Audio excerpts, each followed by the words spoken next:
মুড়িঘণ্ট। আসসালামু আলাইকুম বন্ধুরা, কেমন আছেন? আলহামদুলিল্লাহ আমি ভালো আছি। আজ চলে এসেছি আপনাদের সাথে মুড়িঘণ্ট শেয়ার করব।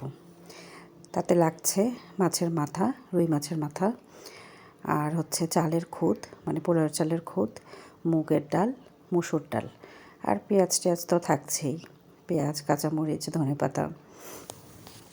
এখন আমি প্যানে দিয়ে দিলাম তেল, তার মধ্যে দিব একটা তেজপাতা ফালি করে।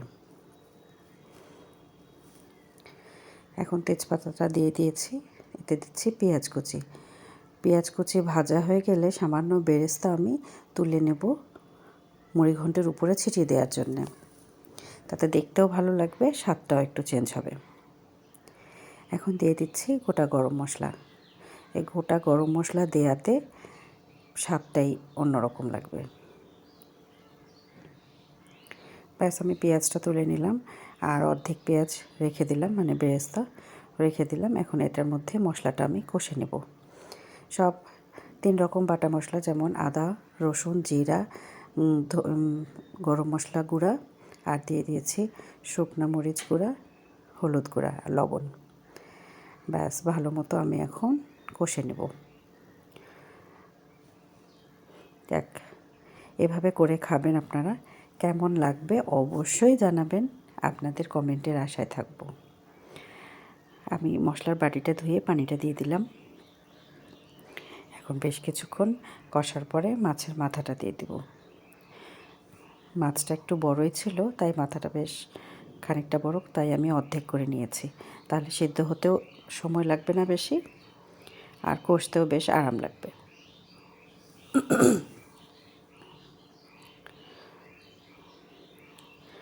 কষে নিচ্ছি। কষে নেওয়ার পরে আমি এতে সামান্য পানি দিয়ে 5 মিনিটের মতো সিদ্ধ করে নেব।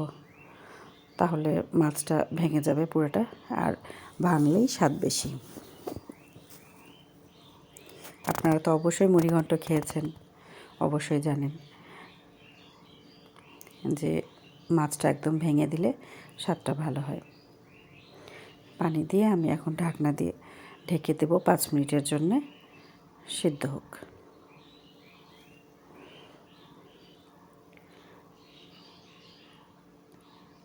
কিছুদিন আমি ভিডিও দিতে পারিনি, সামান্য একটু শরীরটাও খারাপ ছিল, আর কাজের চাপও একটু বেশি ছিল, তাই আপনাদের সামনে আসতে পারিনি। আপনারা আমার জন্য দোয়া করবেন, আমি যেন সুস্থ থাকতে পারি, আপনাদের মাঝে আসতে পারি। এই যে দেখতে পাচ্ছেন, আমি এখন এটা ভেঙে গেছে মাছটা, আর একটু ভালো করে ভেঙে দিচ্ছি, ভেঙে দিয়ে কষে নিচ্ছি। আর এক পাশে কিন্তু আমি ডাল চালগুলো সিদ্ধ করতে বসিয়ে দিয়েছি প্রেসারে, ওটা সিদ্ধ হয়ে গেছে। এখন এটা ভালো মতো ভুনা হয়ে গেলে আমি সব ডালগুলো ঢেলে দেবো এর মধ্যে। দেখতে পাচ্ছেন আমার কষা হয়ে গেছে। এখন আমি দিয়ে দিচ্ছি ডালটা। ডালটা ভালো মতো সিদ্ধ হয়েছে, বেশিক্ষণ সময় নেয়নি। যাক, আলহামদুলিল্লাহ। এখন আমি ওই প্রেসারটা একটু ধুয়ে পানিটা দিয়ে দিচ্ছি, তাহলে সব ডালগুলোই চলে আসবে।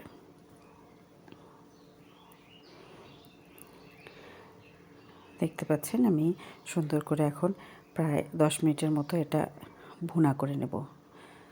তারপরে এতে গুঁড়া মশলা দিয়ে দেব, যেমন ধরেন জিরা গুঁড়া, ধনে গুঁড়া, আর হচ্ছে গরম মশলা গুঁড়া।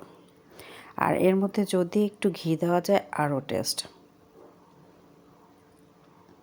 আমি ঘিটা নামানোর আগে আগে দিয়ে দেব। 1 চামচ পরিমাণ আপনারা ঘি দিয়ে দিবেন, অসাধারণ লাগবে খেয়ে। অবশ্যই আপনারা আমার নাম করবেন। ব্যাস, কষা প্রায় শেষ। এখন এতে দেব ধনেপাতা কুচি, আর দিয়ে দেব ভাজা মশলা।